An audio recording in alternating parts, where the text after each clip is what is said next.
এক ধরনের প্রকল্প হলো যেটা রাজনৈতিক উদ্দেশ্য প্রণোদিতভাবে নিজেদের নির্বাচনী এলাকার জন্য অসংখ্য প্রকল্প, এখনও যে প্রকল্পগুলো আছে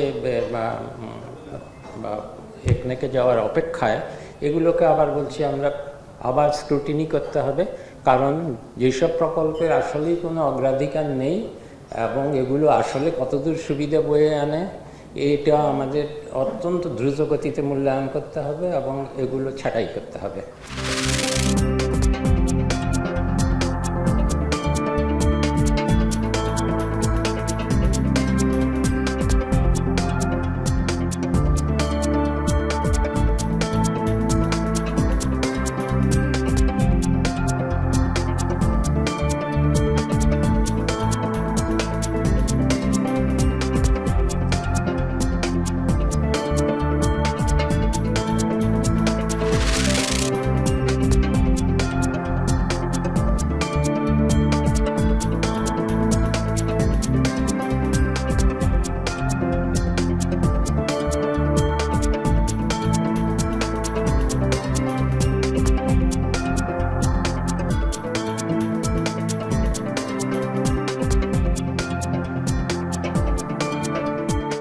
আজকে ছাত্র জনতার এই বিজয়কে নস্যাৎ করে দেওয়ার জন্য ষড়যন্ত্র করছে, চক্রান্ত করছে।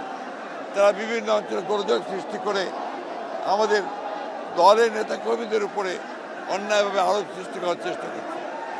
আমরা পরিষ্কার ভাষায় বলতে চাই, আমাদের দলের কোনো নেতাকর্মী কোনো রকম কোনো এই ধরনের ঘটনার সঙ্গে জড়িত নয়।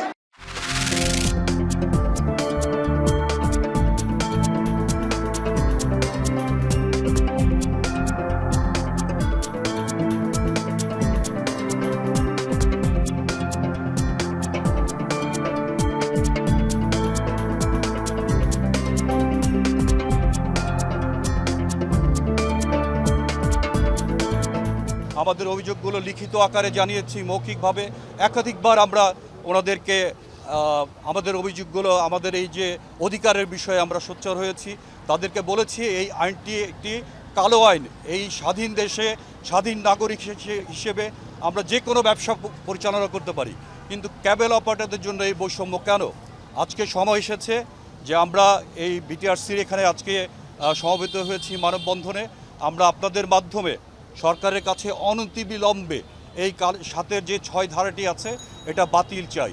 বিগত দিনে বৈষম্যের শিকার হয়েছি, বিভিন্ন কালো আইন করে আইনের মাধ্যমে আমার সকল প্রকার সক্ষমতা এবং আমার অবকাঠামো তৈরি থাকা সত্ত্বেও আমাদেরকে বিটিআরসি থেকে আইএসপি লাইসেন্স দেওয়ার ব্যাপারে বিধিনিষেধ জারি করা হয়েছে এবং আমরা যারা লাইসেন্স নিয়ে ব্যবসা করছি তাদেরকেও যেন আমরা ব্যবসা করতে না পারি সেই ব্যাপারে বিভিন্ন সময়ে আমাদেরকে জরিমানা করা হয়েছে, আমাদের ব্যবসা বন্ধ করে দেয়া হয়েছে।